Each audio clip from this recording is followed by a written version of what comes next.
Good afternoon, folks. Anyways, this is my second YouTube video here on stocks. My first one was on XL Fleet, if you want to look at that one.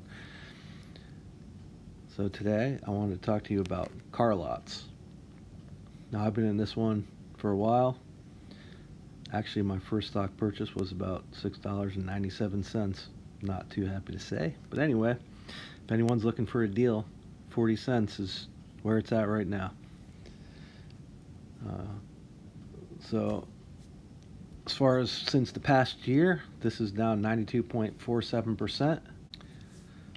Now these guys, the end of 2021, fourth quarter, they exited with 194 million in cash, and in the first quarter of 2022, they exited with 153 million in cash.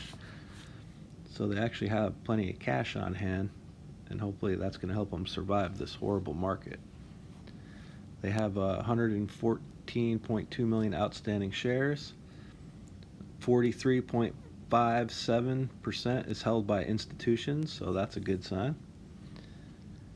And they have about 18 months of liquidity left, and that was since the first quarter report of 2022.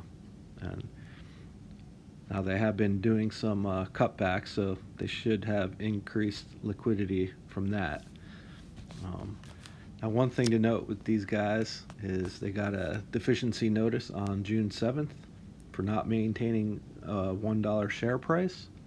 So they have until December 5th, 2022 to get back up to $1 per share. And if they don't make that, they could also ask for an extension. Hopefully they would get that, being that this market is just completely crazy right now. So we could be looking at practically a year longer for them, hopefully, to get their price up to $1. But let's be hopeful that they get that done before this year is up. But we shall see. Now, one thing,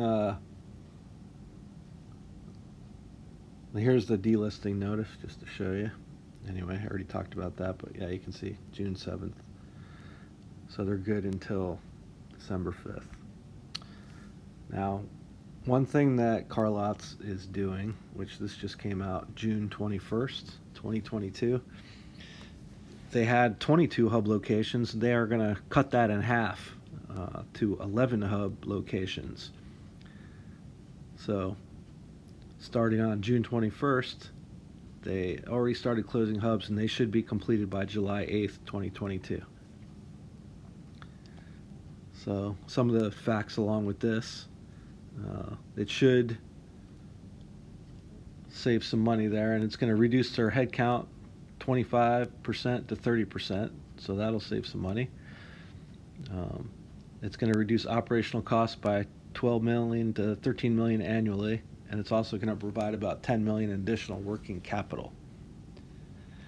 So that will help some. Here's some of the locations if I scroll down here. So you can read that. Atlanta, Bakersfield, Clearwater, Highland Park, Merritt Island, Mobile, Alabama, Nashville, Plano, Texas, San Antonio, Seattle, St. Louis. So obviously these are some of the least performing ones, and they kept some of the other strategic ones, obviously. So this is all part of LOTZ's strategic view as it seeks to remain in business. They are going to focus on growing their mix of consumer source vehicles and make that their priority, and reduce their reliance on these auctions. So I imagine the auctions are probably just trying to get a lot of money for their cars, and that's not helping Car Lots at all. You guys can make the call if you want to get this stock now or not. I'm in it. I have been averaging down, and I hope they can pull out of this. But yeah, it's definitely scary times. But you could do a starter position in this, but hey, that's your call. We'll see where this goes. But now you have some of the information, and you can choose to make your decision on if you want to get into this or not. Anyway, take care. We'll see you next time.